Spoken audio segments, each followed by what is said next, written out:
주식 줄랭이 좋아요, 구독, 띠링띠링 알람 설정 부탁드릴게요. 주식 줄랭이 좋아요, 구독, 띠링띠링 알람 설정 부탁드릴게요. 함께 공부합시다. 네, 안녕하십니까. 주대증교랭아의 주줄랭이입니다. 본 영상 컨텐츠는 리딩이나 정보 추천이 아닌 주린이의 공부하는 모습을 담은 성장 컨텐츠이니 절대 따라하시면 안됩니다. 주식 매매 책임은 본인에게 있습니다. 네, 영상 보시기 전에 좋아요, 구독, 띠링띠링 알람 설정 그리고 후원도 잊지 말아주세요. 네, 여러분 오늘 장은 어떠셨나요? 네, 오늘은 이렇게 반등을 하는 장이었어요. 막판에 조금 흘러내리긴 했지만 이 정도면 양호한 것으로 보여집니다. 그래서 지금 수급의 주체를 봤더니만 일단 코스피 같은 경우는 외국인이 많이 들어왔고요. 개인과 기관계가 매도한 모습 보실 수 있고, 코스닥은 개인만 샀고요. 외국인과 기관계가 매도한 모습 보실 수 있습니다. 그러면 외국인이 좀 들어왔다는 거, 환율이 조금 조정이 되었나 라는 것을 체크해 보실 수 있죠. 그래서 보시니까 어때요? 그렇죠. 환율이 많이 떨어졌어요. 네, 지금 장중에 최저인 1280.7원까지 내려왔다가 다시 또 이렇게 소폭 반등하는 모습으로 1284원에 머물러 있는 모습 체크해 보실 수 있습니다. 그래서 뭔 일이 있었는가 이제 체크해 봐야겠죠. 네, 저번 주에 S&P랑 나스닥이 3%가량을 올라갔어요. 상승을 했단 말이죠. 그래서 이유가 무엇인가 봤더니만 인플레 우려 완화에 2년 만에 최대 상승 이런 얘기가 떴어요. 그래서 지금 보시면 이렇게 내려가서 보시면 이 중장기적 관점에서 여전히 하락을 전망을 하긴 하지만, 아직은 그래도 인플레이션 지표가 조금 개선이 됐으니, 이 공격적인 금리 인상이 주춤해질 것이라는 전망에 이렇게 시장이 반응한 것으로 보시면 될 것 같아요. 그래서 이게 진짜 찐반등일까라고 계속 의심을 하고 있는데, 근데 많은 전문가들은 아직은 하락장이다. 네, 아직은 하락장이다. 그리고 침체 위험이 커지고 만약에 실전 전망이 후퇴가 된다고 하면 추가 하락이 나올 것이다 라고 내다봤다고 합니다. 네, 우리나라 장도 솔직히 그럴 거라고 전 생각을 하고 있어요. 네, 그렇기 때문에 이미 너무 많이 상승을 한 상태가 약간 거품이 조금 있는 게 아닌가 이런 생각이 들었거든요. 그래서 엄청 많이 하락을 했잖아요. 그렇기 때문에 이런 부분들도 조금 체크해 보실 수 있어요. 그래서 이런 기사들은 놓치지 말고 꼭 보셨으면 좋겠습니다. 그리고 이제 IMF에서는 미국 성장률을 2.9%로 하향을 시켰다고 해요. 그러면서 이제 경기 침체에 피해 갈 길이 매우 좁다라고 경고를 했다고 하니까 요 앞에 있는 기사랑 약간 상반되는 느낌이 있죠? 네, 그래서 지금 중국 관세를 면제로 인플레이션 대응을 제안을 했다고 하고요. 요런 저런 기사들이 막 계속 있지만 일단은 중국산 수입품에 대한 관세 면제가 있다면, 네, 당연히 물건이 조금 싸게 들어오면서 인플레이션을 조금 잡힐 수 있지 않을까라고 이제 계속 얘기를 하고 있는 거죠. 그래서 이런 카드를 계속 들이밀고 있다는 거 체크해 보실 수 있고요. 그리고 연준이 금리를 4%까지 올려야 된다라는 의견도 있는데, 요거는 솔직히 자이언트 스텝으로 가지 않을까라고 예상을 다들 하고 있어요. 근데 이제 이런 부분들도 있어서 자이언트 스텝을 할 때 이렇게 어떠한 지표나 이런 것들을 참고할 거니까 그런 것들도 잘 체크를 하시면서 어떻게 움직일지, 시장이 어떻게 대응을 할지를 잘 체크해 봐야 될 것 같아요. 네, 그리고 이제 엘리언이라는 분이요. 네, 연준 신뢰도 바닥이다 이러면서 스태그플레이션 위험이 실제로 있다라고 지금 얘기하고 있는데, 이런 기사들은 계속 나오거든요. 근데 이런 부분들에 있어서 무시할 건 아니고, 이 어떤 보면 이 분의 어떠한 자신의 의견이기 때문에 조금 입김이 있을 수 있다. 약간 이런 정도로 생각하시면 될 것 같아요. 네, 그래서 이런 식으로 수석 경제 고문이 또 이렇게 얘기했다고 하니까 아무래도 좀 신경이 쓰이죠. 근데 그래서 그렇다고 해서 이런 뉴스들을 그냥 놓치고 가기엔 조금 아까워서 가지고 와 봤습니다. 그래서 이렇게 보는 관점도 있구나라는 것을 체크해 보시면 될 것 같아요. 바이든이 아무래도 고유가를 견디지 못하고 사우디행으로 갔다 이러면서 지금 보시면 러시아랑 우크라이나가 전쟁이 굉장히 장기화되고 있잖아요. 그러면서 고심이 깊어지고 있는 거죠. 네, 왜냐면 물가를 잡긴 잡아야 되는데, 인플레이션 잡아야 되는데 여기저기서 날린 거예요. 그래서 지금 중국 관세를 또 내리려고 지금 하고 있고, 그리고 중국 봉쇄도 좀 해야 되는 거죠. 네, 그래서 이게 굉장히 힘든 상황인 거예요. 근데 이제 그것을 한국이나 일본 이런 쪽으로 해가지고 중국 봉쇄 전략을 좀 쓰려고 하는 경향이 조금 있어가지고, 이 부분에 대해서는 우리는 되게 외교를 잘 해야 되거든요. 아무래도 수출을 많이 하는 나라이다 보니까 그 나라들의 그 중간 입장을 좀 잘 이렇게 유지를 해야 된다고 생각을 하는데, 좀 미국 쪽으로 좀 많이 기운 것도 사실이어가지고 앞으로 어떻게 될지 우리는 잘 지켜봐야 될 것 같아요. 왜냐면 옛날처럼 보복 이런 거 있잖아요. 사드 보복 이런 거 당할 수 있거든요. 충분히.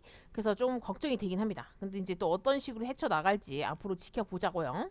그래서 이런 부분들 한번 읽어보시면 좋으실 것 같아요. 그리고 이제 G7 정상회의를 개막을 했어요. 그래서 지금 바이든이 러시아산 금을 네, 수입을 금지하자 이러면서 네, 중국과 맞서서 인프라 투자를 하자 뭐 이런 얘기들이 지금 오가고 있는데 이런 기사들은 꼭 체크를 해 보셔야 될 것 같고요. 그럼 러시아가 이제 또 어떻게 대응해야 될지가 또 관건이에요. 네, 그래서 이런 부분들 꼭 체크해 보셔야 되고 그리고 이제 바이든이 얘기하기를 푸틴이 나토나 G7이 분열을 원하지만 그렇게 되지 않을 것이라고 당당하게 얘기했는데 일단은 이 뭐 바이든의 생각일 뿐이니까 근데 이 상황에서 러시아랑 중국이랑 어떤 식으로 대응할지가 관건이죠. 네, 그래서 이런 부분들도 꼭 체크를 해 놓으셔야 되는 걸로 보여집니다. 그리고 이제 끄떡없다더니 푸틴, 네, 1,300억 원이 없어서 104년 만에 디폴트 구역이라고 지금 떴는데 이거에 대한 것들은 일단 여기 보시면 원래 해당 그 이자 원래 지급이 지난달 27일이었대요. 근데 이날 채무 불이행까지 30일간 유예 기간을 적용을 해줬어요. 근데 못 갚은 거죠. 네, 그렇기 때문에 26일까지 지급을 못하면서 이런 상황이 생긴 거예요. 그러면 실제로는 그럼 우리나라나 뭐 다른 세계적인 증시에 어떤 영향이 있을 수 있나라는 것을 체크해봐야겠죠. 근데 이런 기사가 있더라고요. 러시아 디폴트 현실화가 됐지만 금융시장의 영향은 제한적이다라고 떴어요. 그래서 이유가 뭔가 하고 봤더니만 일단은 그 러시아가 네 그렇게 엄청나게 큰 영향을 미치지 않고 있다라는 거. 왜냐하면 러시아가 신흥시장 채권 지수에서 차지하는 비중 자체가 미미하기 때문에 그렇게 뭐 엄청나게 큰 영향을 뭐 끼치지 않을 수 있다. 뭐 이렇게 보는 경향이 있더라고요. 그래서 이런 부분들은 꼭 한 번씩 읽어보시면 좋으실 것 같아요. 네, 기사는 더 보기란에 항상 넣어두니까 한 번씩 읽어보시면 도움이 되실 걸로 생각이 되어집니다. 그래서 이런 부분들 한 번씩 쭉 읽어보시면 되고요. 그리고 이제 푸틴 같은 경우는 이번 주 우크라이나 침공 이후에 첫 해외 순방에 나선다라는 기사가 떴더라고요. 그래서 옛 소련 국가인 네, 타지키스탄과 투르크메니스탄을 방문한다고 합니다. 네, 그리고 나서 이제 벨라루스 포럼 참석을 하고 인리 대통령과 정상회담을 한대요.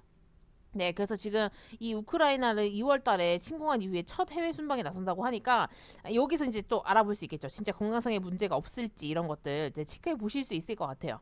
그래서 건강 상태도 한번 좀 체크를 해 보면 왜냐 사진 같은 거 찍히거나 동영상 이런 게 나올 거 아니에요. 근데 진짜 그게 정말 건강이 안 좋아서 그런 건지 아니면 그냥 우리의 그냥 하나의 어떤 추측일 뿐이었을까? 어떤 사람들의 의구심이었을 뿐이었을까? 이런 것도 체크해 볼 수 있고요. 이런 식으로 뭔가 대외 활동을 한다는 것 자체가 아무래도 우리는 가만히 있지 않겠다. 약간 이런 것들도 네, 의미가 되긴 되거든요. 그래서 이제 간 다음에 어떻게 또 다른 나라들과 움직임을 함께 할지도 잘 체크해 봐야 될 것 같아요. 그리고 G7에서요. 중국 1대1로 견제를 하기 위해서 개도국에 774조 원을 투자한다고 합니다. 그래서 지금 보시면 인프라, 그러니까 개도국 인프라에 5년간 6천억 달러를 투자하겠다라고 얘기를 했어요. 그래서 미국도 2천억 달러 지원을 하겠다라고 해서 민간 합동으로 진행하겠다라고 얘기를 했다고 하니까 이런 것들은 조금 보실 필요가 있죠. 왜냐하면 일단은 규모가 워낙 크기 때문에 네 그리고 이거를 하는 이유가 중국의 1대1로 대항을 하기 위해서라고 한다 하니까 또 뭐 이렇게까지 그런가 뭐 싶다가도 네, 저들에게는 패권이나 이런 것들이 걸려있기 때문에 그렇게 네, 뭐 가만히 있을 수 없는 상황인 거죠. 그래서 이런 부분들도 조금 체크해 보시면 좋으실 것 같아요. 그래서 이런 부분들을 꼭 한 번씩 읽어보시고요. 앞으로 또 어떤 식으로 네, 중국이 또 대응할지도 네, 잘 지켜보면 되겠죠. 그래서 이제 중국이 얘기하기를 중국 도발하지 말라 이러면서 이제 막 뭐라고 하고 있어요. 아무래도 뭐라고 하면 반박을 계속 하고 있어요. 그래서 지금 이렇게 보시면 시진핑 국가주석이 저번에 제가 말씀드렸다시피 브릭스라는 네 요거를 이제 회의를 이제 개최를 했거든요. 그래서 브라질, 그다음에 러시아, 인도, 중국, 남아공 이렇게 지금 신흥국 경제 5국이 있는데 여기서 지금 비즈니스 포럼 개막식에서 이제 기조 연설을 하고 있는 모습을 사진을 지금 올려놓은 거거든요. 그러니까 이런 식으로 이 G7이나 네 이렇게 해서 지금 브릭스랑 이렇게 싸우는 듯한 느낌이에요. 나토랑. 그래서 약간 이렇게 대립하는 구조가 지금 계속 형성이 되고 있다라는 것들을 계속 체크해 보셔야 될 것 같아요. 그래서 이렇게 되면 또 어떻게 될지 앞으로 걱정이 됩니다. 그리고 북한 같은 경우는 새 작계 핵심은 전략국, 포병부대 간 기능을 뭐 재검토하겠다, 뭐 이런 얘기를 하고 있는데. 일단은 이런 부분에 있어서 저는 조금 걱정이 되는 게 일단은 자꾸 군사적으로 뭔가를 계속 이렇게 점검을 해나가고 계속 뭔가를 한다는 게 조금 걱정이 되더라고요. 네, 코로나 퍼졌을 때 조금 조용한가 싶더니만 다시 또 이렇게 뭔가를 계속 기사가 뜨고 있는 거 보니까 아무래도 네, 뭔가를 또 준비할 수 있지 않을까라는 생각이 들더라고요. 그래서 이런 부분들은 꼭 체크해 보셔야 돼요. 네, 꼭 체크해 보셔야 되고 기사가 뭐 장중에라도 홍여 네, 뭐도 미사일 쐈다든지 이런 거 하면 영향이 충분히 갈 수 있으니까 네, 보셔야 될 것 같아요. 그리고 이제 윤석열 대통령 관련해가지고 또 기사가 있는데 일단 스태그플레이션 속 윤은 계속 긴축을 해야 된다라고 얘기를 하고 있어요. 네, 그래서 지금 보시면 문정부 때 아무래도 이렇게 돈을 많이 풀여가지고 네 이렇게 많이 소비를 조금 했다. 근데 이제 스태그플레이션을 세수 빠듯이 하고 뭐 고령화 지출 수요는 계속 는다. 뭐 이런 얘기를 하면서 긴축 재정을 좀 해야 된다라고 얘기를 하고 있는 것 같아요. 입장을 보니까. 그래서 지금 이 정부별 국채 부채 그 증가폭이 굉장히 커졌어요. 물론 코로나 때는 다들 힘드니까 이때는 나라에서 돈을 풀 수밖에 없는 상황이었다라고 생각을 또 할 수 있어요. 네, 근데 이제 이것들이 이제 후폭풍들이 계속 오고 있잖아요. 미국도 그렇고 우리나라뿐만 아니고 전 세계적으로 오고 있는 거기 때문에 그런 부분도 조금 생각하실 필요가 있으실 것 같고요. 그래서 이제 이런 부분에 있어서 이제 윤 정부가 어떻게 그러면 앞으로 밀고 나갈지 어떤 식으로 대책을 할지가 우리들은 이제 관심을 좀 가져야겠는 거죠. 네, 왜냐면 우린 주식을 하는 사람들이기 때문에 정부의 어떤 정책이나 네, 이 분들의 어떤 그 확고한 무언가가 생겼을 때 그게 꼭 방영이 되긴 되더라고요. 네, 그래서 이런 부분들은 꼭 체크를 해 놓으시고 대응을 하시면 좋으실 것 같아요. 그리고 이제 뭐 이연소 비스텝이라는 지금 네, 기사가 떴는데 요거 같은 경우는 이제 한은 관련한 거예요. 왜냐면 6% 물가 그러니까 물가가 계속 올라가고 있단 말이죠. 그래서 요거 때문에 이제 고민이 깊어졌죠. 한은은. 그래서 지금 미국이 자이언트 스텝을 밟을 것이다라는 원래 그런 계속 의견이 있었는데 물론 저번 주에는 그것이 이제 인플레이션이 조금 약해지면서 빅스텝 안 할 수도 있지 않겠어? 뭐 약간 이런 얘기가 오가고 있지만 솔직히 그런 것들은 조금 더 지켜봐야 되는 문제이기 때문에 네, 그리고 외환이 굉장히 지금 위기가 있잖아요. 그래서 고물가가 또 현실화가 되었고, 그래서 추가적으로 우리는 금리 인상을 해야 되지 않는가 이런 얘기들이 있는 거예요. 왜냐하면 달러가 계속 빠져나가니까. 그래서 우리도 빠르게 금리를 미국보다 더 빠르게 올려야 된다라는 네, 왜냐하면 그 환율을 방어하기 위해서 그렇게 보통 하거든요. 그래서 그런 부분에 있어서 어떻게 지금 대응을 해야 될지를 네, 아주 네, 조금 잘 다룬 기사더라고요. 그래서 이 기사도 한번 보시면 도움이 되실 것 같아요. 그래서 이런 부분들은 꼭 체크를 해 놓으셔야 되고 만약에 하는에서 결정하는 대로 네, 또 올라갈 것이고 만약에 미국이 생각보다 빠르게 금리 인상을 단행하면 당연히 우리나라는 더 빠르게 또 좀 해야 되는 부분이 있어요. 그래서 이런 부분에 있어서 조금 체크를 해 놓으셔야 될 것으로 보여집니다. 그리고 우리나라 코로나 확진자 수 같은 경우는 다행히 이렇게 확 줄어가지고 네 다행이라고 생각을 하고 있고요. 원래 요때 증가하고 나서 좀 별로 안 주는 것 같아 좀 걱정을 했었거든요. 이렇게 약간 쫙 줄어야 되는데 이게 쫙 이쁘게 안 줄어가지고 좀 걱정을 했는데 다행히도 갑자기 3천대로 내려와가지고 다행이라고 생각을 하고 있고요. 이 상태에서 더 줄어야 됩니다. 이렇게 쭉 줄어서 없어져야 되는데 아직 없어지진 않더라고요. 그래서 이 상태에서 어떻게 움직이지 이렇게 다시 이렇게 올라가면 위험한 거고 이 상태에서 이렇게 떨어지면 괜찮은 거죠. 그리고 만약에 지금 코로나 확진자 같은 경우는 그래도 좀 잡히고 있는데 원숭이 두창 관련해가지고 우리나라 그 입국하신 분 있잖아요. 그분을 중심으로 뭔가 다시 또 퍼지거나 했을 때 조금 더 위험한 상태가 생길 수 있으니까 원숭이 두창 관련해서도 기사가 나오면 한 번씩 꼭 체크를 해보셔야 될 것으로 생각이 되어집니다. 네, 이렇게 오늘 기사를 조금 봤고요. 그래서 오늘 지금 코스피 같은 경우는 1.49% 상승을 했고요. 2,401.92포인트로 장을 마감하신 걸 보실 수 있는데 이게 과연 찐 반등일까라는 것에 대한 의구심이 전 항상 있어요. 근데 저는 솔직히 찐 반등이라고 생각하지는 않고요. 왜냐면 별로 악재 뉴스밖에 없기 때문에 이 상태에서 만약에 올라간다 하더라도 하락이 굉장히 가파르기 때문에 이 하락을 네, 강하게 뭔가 뚫어줄 수 있는 그런 것들이 나와야 된다고 생각을 해요. 근데 아직까지는 네, 조금 힘들지 않을까 싶어요. 그래서 이 상태에서 이렇게 올라가게 될지, 네, 그래서 완전 요런 하락 추세를 뚫어 올릴지, 아니면 이런데 갭자리도 있고 하니까 이런 데서 매물대에서 맞고 떨어질지가 좀 관건일 것 같아요. 이런 식으로 맞고 떨어질 수 있잖아요. 네, 그래서 그런 것들 충분히 조금 생각을 해보셔야 될 것 같고요. 계속 지켜봐야겠죠. 네, 그래서 뭐 증시는 어차피 보니까 공부를 계속 하다 보니까 증시의 흐름을 조금 파악은 필요하지만 증시가 꼭 절대적이진 않다라는 생각이 또 좀 들긴 했어요. 그래서 요새는 조금 생각이 많거든요. 그래서 여러분들도 한번 계속 생각을 해보시면 좋을 것 같아요. 왜 기사를 계속 읽으면서 뭔가 상승장이거나 횡보장일 때는 그래도 이게 그 공포감 조성은 딱히 없었거든요. 근데 이게 뭐 공포가 엄청 극도로 되거나 막 진짜 흔히 말하는 우리가 얘기하는 시장에서 사람들이 죽어나가거나 자살하는 사람들이 생기면 거기가 이제 지하실이다. 그리고 한 번 더 빠지고 이제 그때부터 반등을 한다 이런 게 있는데 솔직히 아직까지 그 정도의 수준은 아닌 것 같고요. 뭔가 아직은 공포 정도인 것 같고 이 상태에서 막 긍정적인 뉴스가 나와가지고 시장을 끌어올릴 만한 뭔가 그런 핫한 이슈가 없어요. 그래서 이제 금리 인상 부분이나 이런 것들을 생각을 했을 때 오히려 올라가는 척 하다가 매물대 맞고 떨어지면서 완전 악재 뉴스가 나오면서 더 한번 떨구지 않을까 저는 약간 그렇게 생각을 조금 하고 있거든요. 근데 그냥 일단 저의 추측일 뿐이고요. 일단 저는 계속 뉴스를 계속 보면서 약간 그런 생각이 들었어요. 그래서 아 이게 아직 끝이 아닐 건가? 그래서 현금 보유를 조금 많이 하려고 지금 노력을 하고 있는 상태이고 지금 이 상태에서 단타 같은 경우는 좀 괜찮지만 그런 게 아니고 단기 스윙이나 이런 것들 섣불리 들어갔다가 대응이 안 되면 또 계좌가 녹아내리겠구나라고 생각을 하고 있죠. 네, 그래서 지금 코스닥 같은 경우도 좀 상승을 했고요. 2.71% 상승을 했고 770.60포인트로 장을 마감하신 걸 보실 수 있어요. 일단 올라올 때 다행히 이렇게 갭 띄워주면서 팡팡 올라와서 기분은 참 좋지만 만약에 물려있는 종목들이 있다면 그게 막 팍팍 올라오진 않잖아요. 그래서 그런 부분에 있어서 그러면 확실히 아 그럼 이제 하락장에 진짜 올 것 같다는 느낌이 오거나 뭔가 그런 내가 그런 감을 잡았다 했을 때는 아예 갖고 있던 종목들을 싹 다 손절을 하고 떨어지는 걸 기다렸다가 요런데 이렇게 반등하는 장에서 단타를 치거나 네 요럴 때 다시 종목을 재매수하는 것이 훨씬 낫더라고요. 왜냐면 이렇게 떨어지는 요런 흐름에서는 거의 뭐 한 2, 30% 그냥 때려맞더라고요. 네, 그래서 저는 일단 경험치를 키워 나가고 있는 중입니다. 이렇게 하락하는 장은 처음 겪어봤어요. 네, 근데 뭔가 대응이 안 되니까 대응을 안 하면 진짜 계좌가 녹아내리더라고요. 네, 그냥 막 한 번에 8%씩 10%씩 빠지니까 증시가 2, 3% 빠져도 제 계좌는 막 8%, 10%씩 이렇게 종목들이 빠지니까 회복을 한다고 해도 그 정도까지 올라오지 않더라고요. 그래서 아 이게 이래서 어려운 거구나라는 생각이 들었습니다.